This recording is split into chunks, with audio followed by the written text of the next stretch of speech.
Welcome to Lesson 3. Lesson 3 is entitled, It's Not About the Number. And this is extremely important because a lot of us get caught up with the number. We kind of look at chanting more as a mechanical process than a process of prayer and opening the heart. So if it's a mechanical process, then we look at externals like numbers. So the number must be important. So I get very focused on the number.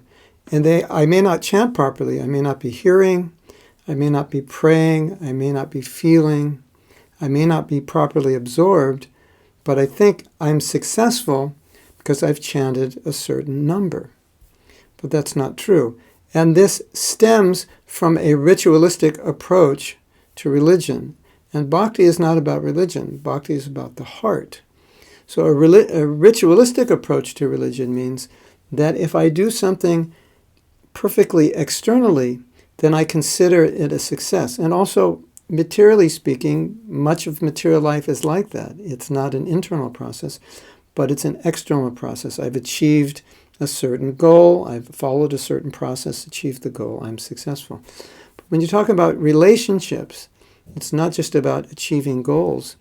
It's about being in proper consciousness.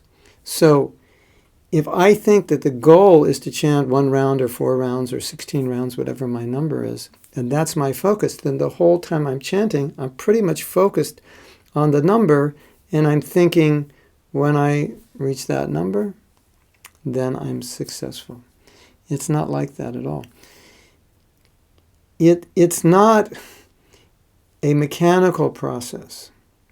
It's a process of the heart. And I want to explain something which is extremely important in this regard, and I'll explain it with a story. One time there was a competition in India, a competition of kirtan. So they got many devotees together, formed little kirtan groups to compete with one another, and they also had professional groups in the Mayapur area who were coming. So it was like a battle of the bands type thing, or, Mayapur idol. Who's the next Mayapur idol? And so one professional group was chanting, and professional kirtan group means they do kirtan as a profession. They do it to make money, not because necessarily they like to chant, but they can do it to earn money.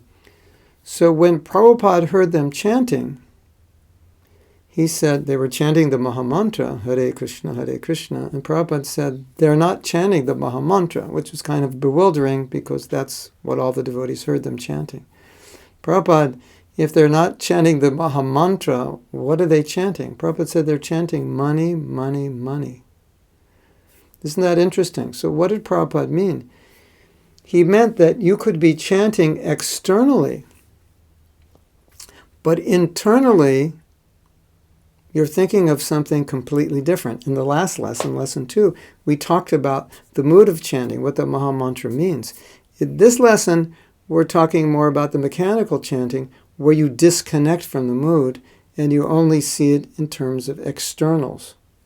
So you can materialize the Mahamantra by the wrong consciousness. If you just think it's a external meditative process and not a relationship with Krishna, then you approach it impersonally like a process, not like a relationship, not through prayer.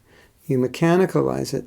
And then the important point that I'm making here is that whatever you're thinking, whatever you're feeling, that actually becomes the meaning of the mantra. Although the Maha Mantra has meaning to it, but if that's not the meaning that we're putting into it in our chanting, it doesn't have that meaning.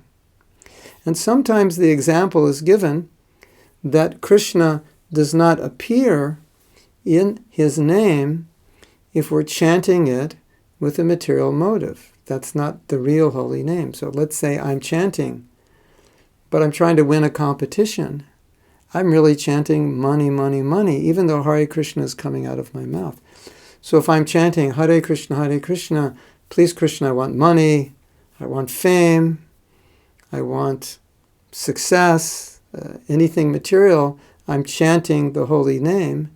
That becomes the meaning of the holy name for me. Not, oh Krishna, let me love you, let me serve you, but oh Krishna, please give me something. And that really is not the meaning of the holy name. So even though the holy name is coming out of our mouths, we're not actually chanting it.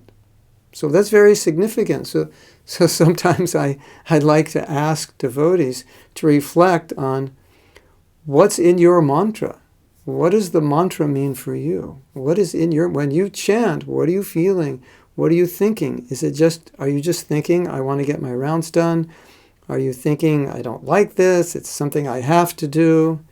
Or are you actually feeling and putting devotion into it? So when you're chanting, try to put yourself in the mood that we discussed yesterday by entering the mood of the real meaning of the Maha Mantra. And don't worry so much about externals. When we worry about externals, then we worry about how am I sitting? How am I pronouncing? Should I face west?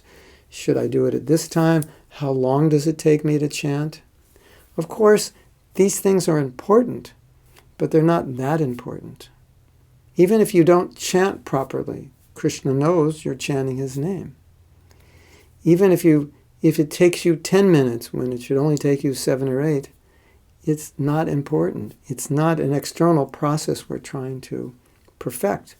It's an internal process. So the real holy name is when the devotee's crying for service, crying for Krishna. And therefore, Bhaktisiddhanta Saraswati Thakur said, you actually don't chant with your lips, you actually chant with your heart. Your lips can make the sound, but what is the sound? What is the feeling in the heart?